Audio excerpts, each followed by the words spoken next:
우리는 우리를 향한 하나님의 계획을 모르기 때문에, 우리를 하나님께서 어떻게 사용하실지 그 방법을 모르기 때문입니다. 우리는 그의 놀라우신 계획이나 방법을 세밀하게는 모를 수밖에 없습니다. 그러나 오늘 말씀을 함께 나누면서 하나님의 계획과 방법의 방향은 이렇구나 함께 묵상하며 순종에 한 걸음 한 걸음 더 가까워지길 바랍니다. 그래서 오늘은 하나님의 지으심이라는 제목으로 함께 말씀 나누고 싶습니다. 하나님의 지으심, 하나님의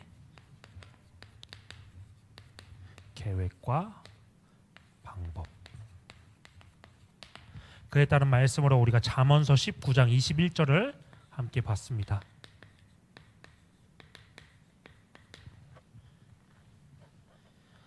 제가 오늘 말씀드리고 싶은 것은 하나님의 계획은 이거다, 하나님의 뜻은 반드시 여기에 있다라는 것이 아닙니다.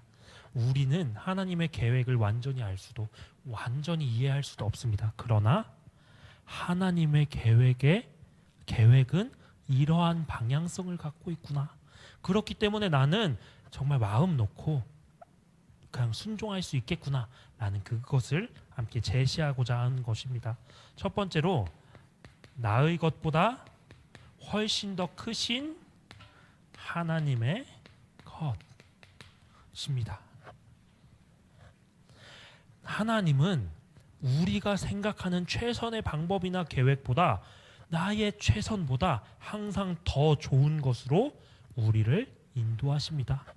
오늘 강단 말씀에서도 이것을 말씀하셨습니다. 무화과 나무님, 죄를 지은 아담과 하와는 자신의 부끄러움을 숨기기 위한 수단으로 무화과 나뭇잎으로 치마를 만들어 가렸습니다. 그런데 이 무화과 나뭇잎은 햇빛에 몇 시간이면 마르고 바스러지는 일시적인 방편일 뿐입니다. 그런 아담과 하와에게 하나님께서 에덴 동산에서 그들을 내쫓을 때 무엇을 지어 입히셨습니까? 가죽옷을 지어 입히셨습니다. 사람은 자신의 죄를 가리기 위해 완벽하지 않은 임시적인 무화과 나뭇잎을 사용하나 하나님께서는 반드시 피 흘림이 있어야만 얻을 수 있는 그 희생의 가죽옷을 통해 구원을 언약하시고 예수 그리스도의 그 보혈의 피를 예표하셨습니다. 이와 마찬가지로 인간은 짐승의 피를 통하여 제사를 드리나 하나님께서는 예수 그리스도의 보혈의 피로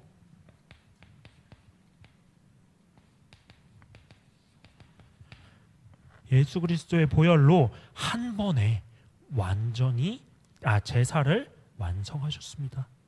물론 양과 염소를 잡는 것도 다 하나님께서 우리 인간에게 가르치신 방법입니다.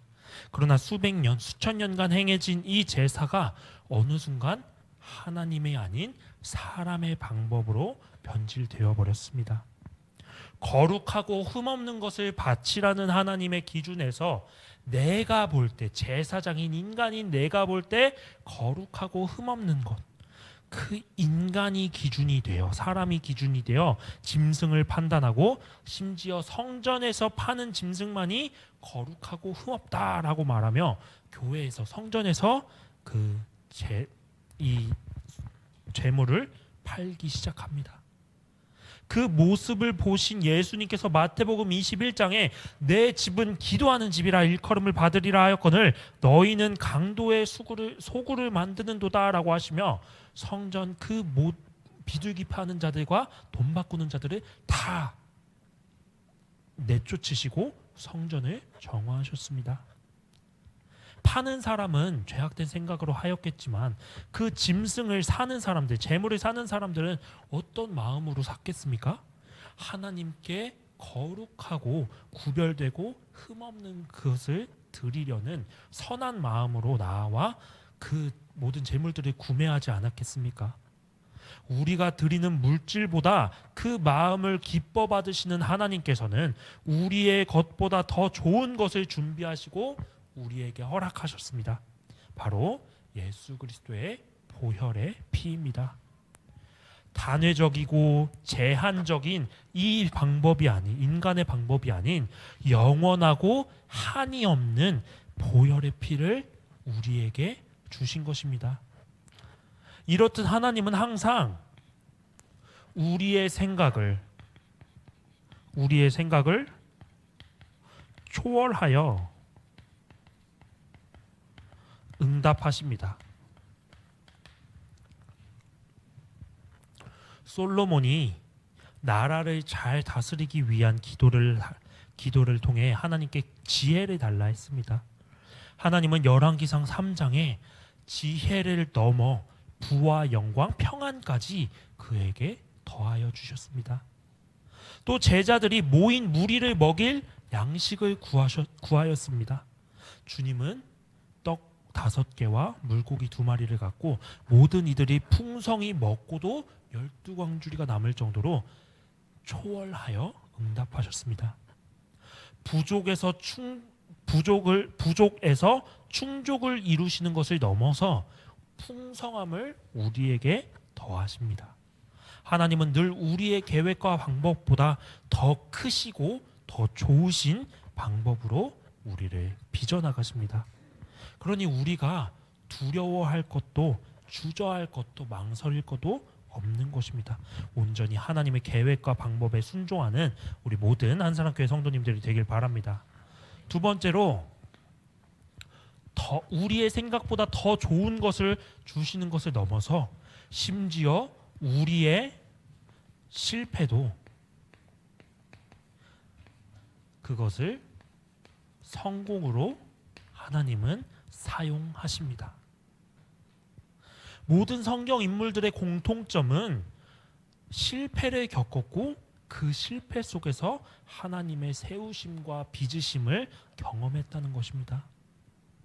무가치한 것처럼 보이는 아픔과 상처, 나의 약함과 심지어 우리의 죄악까지도 하나님은 그 모든 것을 합하여 선을 이루시는 놀라운 하나님이십니다. 세 사람의 성경 인물들을 예로 함께 보시겠습니다. 요셉입니다. 요셉은 우리 사람의 눈으로 볼 때 그 누구보다 가장 실패한 사람입니다. 형들의 시기 질투로 애굽 사람 보디발의 집에 노예로 팔려갔습니다. 그런데 그 노예로 팔려간 그 보디발이 어떤 자였습니까? 바로 애굽의 근위 대장이었습니다. 이집트 비문과 행정 문서를 통해서 알 수 있는 당시 이집트의 권력 구조는 왕이 있었고 그 왕 밑으로 재상이 있었습니다. 그리고 그 재상 밑으로 군 최고 사령관과 왕실의 군사령관 그리고 왕실의 핵심 관료들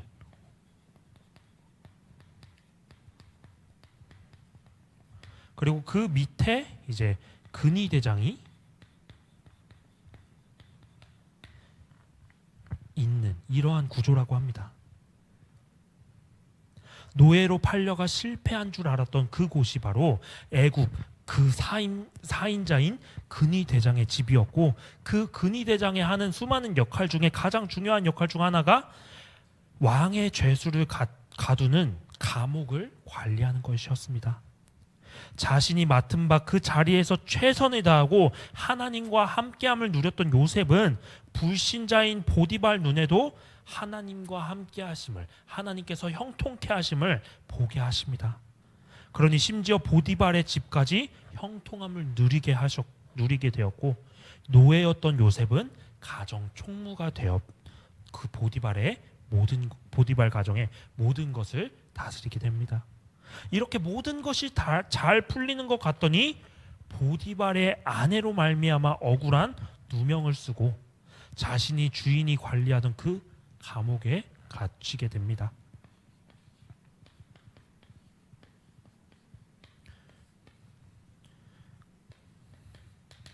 감옥에 갇히게 됩니다. 가정 총무였지만 그 요셉의 근본은 노예였기 때문에 노예가 주인의 아내를 건드렸다는 죄목으로 감옥에 간다? 이것은 완전한 실패라고 말할 수 있습니다. 그렇게 완전한 실패처럼 보이는 이 감옥은 사실 어떤 곳이었습니까? 바로 왕의 신하를 만나는 곳이었습니다. 성경의 원어로 보면 술 맡은 자와 떡 굽는 자, 사르 하마시킴, 사르 하오핌이라고 말하는데, 이 사르는 최고의 책임자, 즉 장관을 말합니다. 그리고 아까 왕 밑에 재상, 재상 밑에 장관, 왕의 관료들이라고 했습니다. 즉 감옥으로 간 것 같으나 사실 그 실패하고 무너졌던 것처럼 보이는 감옥이 외국에서 바로 왕에게 직접 고할 수 있는 몇 안 되는 주요 인물과의 만남의 자리였던 것입니다. 그렇게 그들의 꿈을 해석해주고 그 일이 후에 왕에게 전달되어 왕 그 다음 총독 재상이 되어 애굽 전체가 하나님의 살아계심을 보고 함께 영광을 돌리도록 만든 것입니다. 실패의 자리처럼 보였던 노예는 사실 근위대장과의 만남이, 감옥이 사실은 왕의 신하와의 만남의 자리가 되어 하나님께서는 우리의 실패도 하나님의 성공을 이루시는 그 과정으로 사용하신 것입니다. 그리고 두 번째로 모세가 있습니다. 요셉으로 말미암아 복을 받은 이스라엘이 강성해지니 당시 요셉을 알지 못하는 왕들이 일어났고 결국 이스라엘을 핍박하고 탄압하기 시작합니다. 그 시대에 태어난 모든 남아들은 다 죽여라 라는 명령이 내려졌고 그 죽음의 위기 가운데 태어난 게 바로 모세입니다. 이미 그는 태어났을 때부터 위기 가운데, 실패 가운데 태어났습니다. 그의 부모는 살리려는 노력을 해봤지만 결국 나일 강가에 모세를 버릴 수밖에 없었습니다. 이 죽음의 위기를 하나님께서 어떻게 사용하셨습니까? 애굽의 공주를 만나 양자로 들어가는 기회로 사용하셨습니다. 반드시 죽을 수밖에 없던 그 시대 속에서 합법적으로 부모 손에 자라게 하는 유일한 방법으로 죽음이라는 실패의 자리라는 그 실패의 자리를 사용하신 것입니다. 그러니 모세의 죽음의 위기는 하나님의 살리시는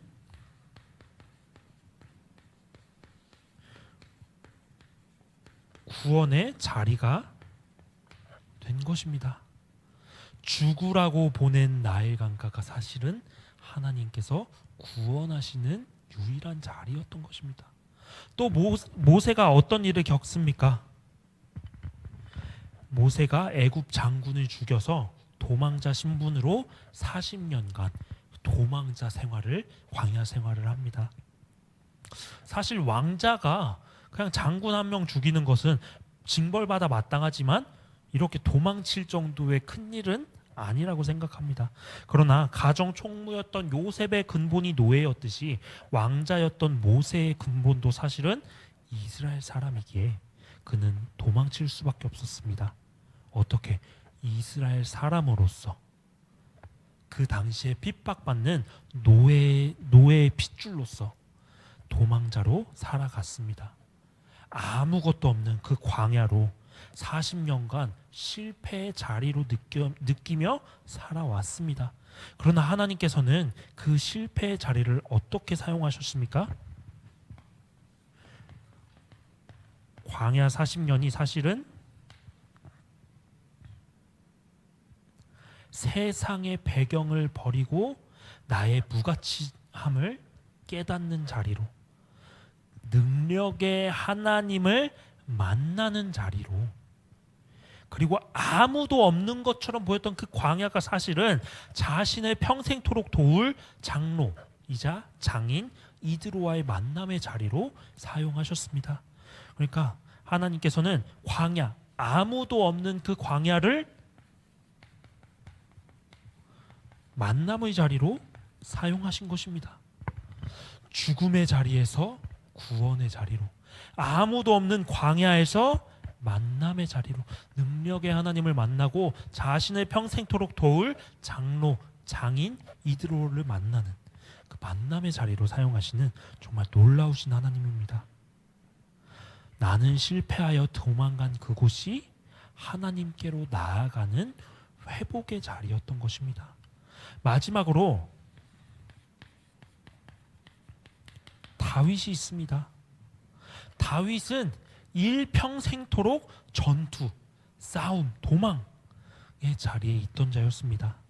어렸을 적에는 아버지의 심부름으로 싸움터에 갔다가 골리앗과 싸우고, 청년 때는 늘 전쟁을 치르며 사울은 천천히 후 다윗은 만만이라는 칭송을 들을 정도로 수많은 적군과의 싸움을 계속해서 이어갔던 자입니다.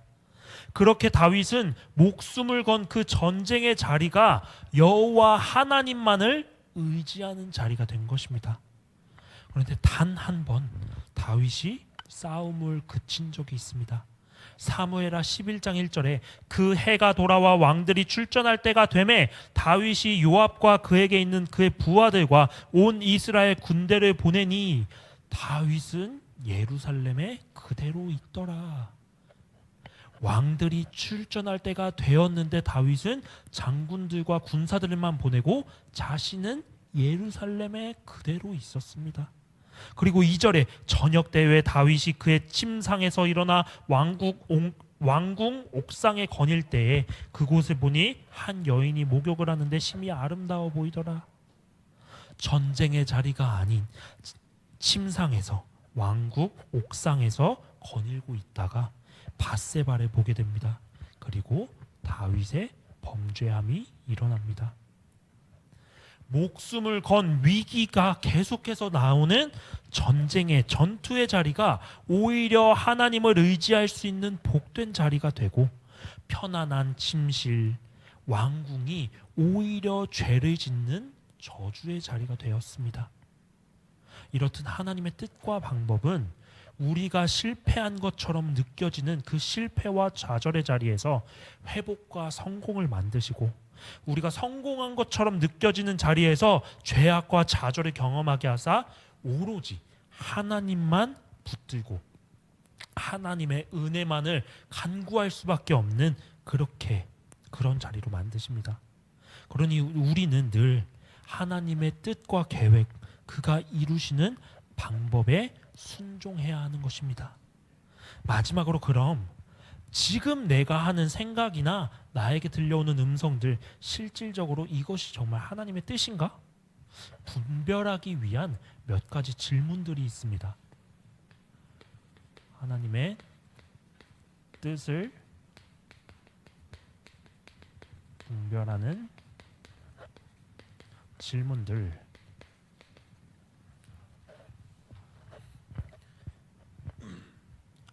가장 먼저 확인해야 될 것, 내 생각이나 내가 하려는 그 일들이 성경과 모순되지 않는가?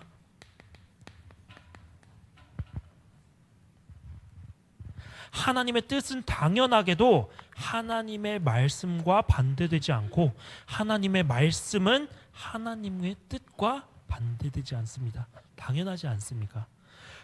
이사야서 8장 20절에 마땅히 율법과 증거의 말씀을 따를지니 그들이 말하는 바가 이 말씀에 맞지 아니하면 그들 속에 빛이 없음이라. 하나님이 말씀이 가라 말씀하시면 우리는 가야 되는데 서버리면 안 되지 않습니까? 그러니 먼저 내가 하고 있는 생각이나 내가 지금 결정할 일들이 하나님의 말씀과 모순되진 않은가? 정말 하나님께서 이것을 말하고 있는가? 먼저 점검해 봐야 합니다. 또 두 번째로, 나를 겸손하게 만드는가? 내가 생각하는 그 생각이나 그 뜻이 나를 겸손하게 만드나? 질문해 봐야 합니다. 빌립보서 2장 3절, 아무 일에든지 다툼이나 허영으로 하지 말고 오직 겸손한 마음으로 각각 자기보다 남을 낮게 여기고라고 말합니다. 하나님의 뜻은 우리를 교만으로 인도하지 않고 오히려 하나님의 크심 앞에 우리를 낮추게 합니다. 만약 나의 뜻, 나의 계획이 나를 돋보이기 위함이라면, 남을 낮추기 위한 일이라면 그것은 하나님의 뜻과 계획은 아닐 가능성이 높습니다. 그러니 이 일에 대한 결과가 나를 높이나 아님 나의 영광을 위한 일인가 하나님의 영광을 위한 일인가 우리는 계속해서 스스로 점검해 봐야 합니다. 이 점검을 통해 내 뜻이 아닌 하나님의 뜻으로, 내 계획이 아닌 하나님의 계획으로 나아가야 합니다. 그리고 마지막으로 책임을 지는가 점검해 봐야 합니다. 야고보서 1장 22절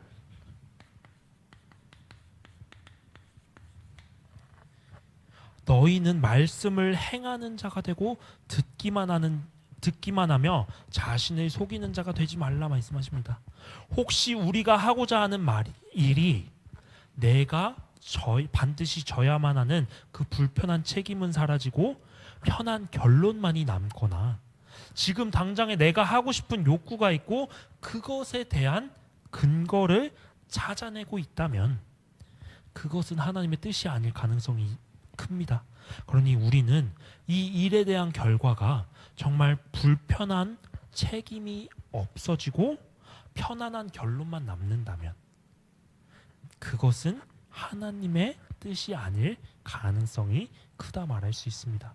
그러니 우리는 선택에 앞서 책임을 감당할 준비가 되어 있는지 먼저 점검해 봐야 합니다. 이 일로서 일어날 그 모든 책임에 대한 내가 그걸 감당할 수 있겠다라고 먼저 점검 후에 그 일을 행해야 하나님의 뜻과 계획에 좀 더 가까워진다 말할 수 있는 것입니다. 이러한 질문과 점검 속에서 우리는 하나님의 인도에 바르게 순종할 수 있을 거라 확신합니다. 오늘 우리는 하나님의 계획과 방법을 함께 알아봤습니다. 하나님은 늘 우리의 것보다 더 좋은 것으로 우리를 인도하십니다. 또 우리가 실패했다고 넘어지고 무너지는 그 자리에서 우리의 회복과 승리를 준비하십니다. 그러니 우리는 걱정함으로 하나님의 자리가 작아지게 해서는 안 됩니다. 비교함으로 기쁨과 감사를 멀리해서는 안 됩니다. 부정적인 마음으로 내 영혼을 피폐하게 해서는 안 됩니다. 세상과 분위기에 휩쓸려 나의 믿음이 흐려지게 둬서는 안 됩니다. 오직 전능하신 하나님만 바라보고 의지하며 그의 계획과 방법에 순종하는 우리 모든 한사랑교회 성도님들이 되길 바랍니다. 우리의 계획을 하나님의 손에 맡길 때 하나님께서는 내 최선보다 더 선하시고 완전하신 열매를 맺게 하실 거라 확신합니다. 올 한해 그 빚어가심을 누리시길 주님의 이름으로 축복합니다. 기도하겠습니다. 하나님 아버지 참으로 감사합니다. 하나님의 지으심, 하나님의 계획과 방법을 우리가 함께 말씀을 나누게 하시니 참으로 감사합니다. 하나님의 계획과 방법은, 하나님의 뜻은 언제나 우리의 최선보다 선하고 완전하심을 우리가 믿습니다. 하나님의 지으심은 우리가 실패하고 넘어지고 무너진 그 자리에서도 우리의 회복과 성공을 준비하실 줄 믿습니다.